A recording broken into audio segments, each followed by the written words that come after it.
So we'll be going to the next question, and this also deals with the goals and works plan. So if we have a new city council member, basically they're going to have to try to get support. And what I'm asking here is, what are your top priorities that you would want to add to the goals and works plan?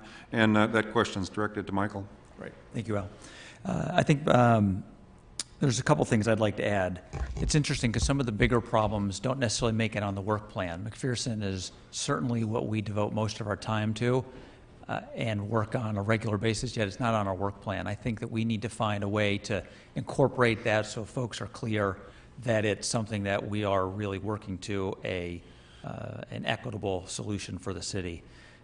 I also think that the point's been made, and I think very smartly, that AES needs to be on that as well. That is perhaps not as complex and serious as McPherson, but that is going to be one very complex chess match about how that property develops and how our role in the development of that property takes shape. And I think that we need to be documenting that and making sure folks are clear. Two other things I think need to be on the work, or one thing and then one change I'd like to make to the work plan is we got to also put schools on there. We have to include on our work plan some type of long-term objective that outlines and highlights our commitment to the school district. We're increasingly doing great work partnering with the school district like we are about to do paving the Valley School lot. And we do a lot of stuff like that. That should be a primary component of the plan. And then finally, I think we need to get your input on prioritizing. It's very easy to put everything on the work plan, and I think one of the things that will endanger its success is us thinking that everything is a top priority. And obviously, we have to focus on the things that are the most important and the most likely for us to win at. Thank you, Al. Thanks, Michael. Pete? Thank you. When you look at this list, you think, can we add anything else? And I say, yes, we can, but I think what we need to do now really is look at these and move the city forward with these goals that we have before us. This process is going to be a long one. Some of these goals sometimes take 3 to 4 years. I would like to get some commissions and advisory committees together to look at the ones that the council will pick out as the top ones and try to move these forward in a more speedily manner. Sometimes the council, it takes a lot of time and effort to come to a conclusion to implement some of these goals. And I feel that we need to involve our community more, as we did with Upper Pier and other committees that we've had in the past in this community. I think when you go out to the community, you find there's a great resource of people and a lot of talent. And believe me, I'm all ears when it comes to helping us move this city forward. Also, the city now partners with the school district in many aspects, but I think a goal that we really need to prioritize is we need as a city to work with the school board to formulate a plan to save our school district. And in my opinion, if we lose our schools, the city loses its identity. And I've had 2 children go through that district, and many of you out there in the audience have children that have gone through there, and they are all very well received in the community. The ones that I know, they have great jobs, and it was all because of the framework that was laid here in Hermosa Beach. And I do not want to lose our school system because it is the fabric of this community. Thank you. Thanks, Pete. Haney? Thank you, Al.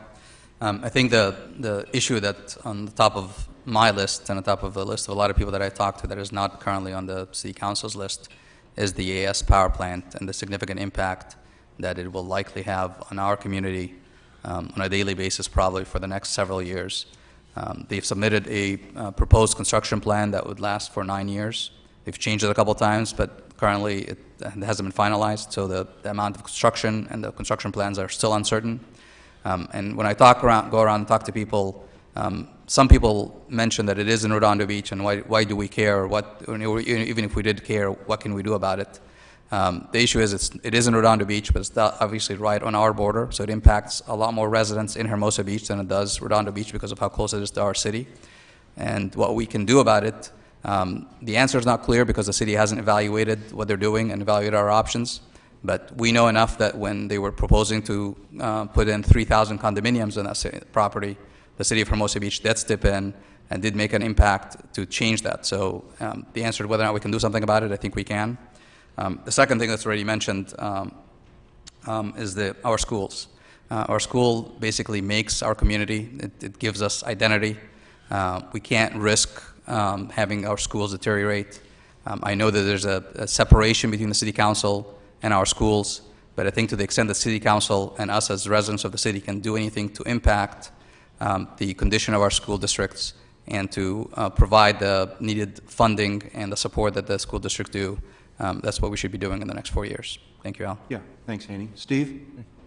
I'd like to show you, this is a copy of the City Council's work plan, okay? It's 16 pages long, and there's 113 items on this plan, okay? So one of my priorities would be to work very diligently with the other members of the City Congress, City Council, to bring this list down to 40 or 50 items.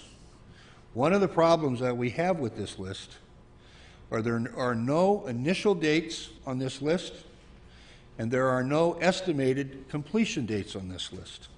So I'll give you an example. If you were to read through this list, it says we're going to do X, Y, Z in the fall of 2011. Well, I think if anybody in this room told their boss they were going to do X, Y, Z sometime in the fall of 2011, you may not be working. So it really is a priority that we get our arms around this list, so that we understand the list, and we work diligently on it to remove items, put new items on it. But really, this is in my opinion, this is really a problem, that there are so many things on here that we're working on. We can't focus on 15 or 20 things because there's so many things on here, and they really need start dates and end dates. The other thing that I think is a priority is that in trying to get ready for these debates, I was looking for a lot of information, and I was working the computer and the website, and we really haven't done a good job in putting a lot of what goes on in the city on the computer so the residents can get in there and see what's going on. I'll give you an example. Can you summarize, Steve? The last time that we posted the city salaries and benefits for any of the city employees on the internet was in 2009. It's now November of 2011. Okay, so I would think that this kind of information we should put on the internet, and we should make it available for the residents. We should make them aware of it so that they can go in and keep track and look and see what's going on in the city at all times. Thank you. Thanks, Steve.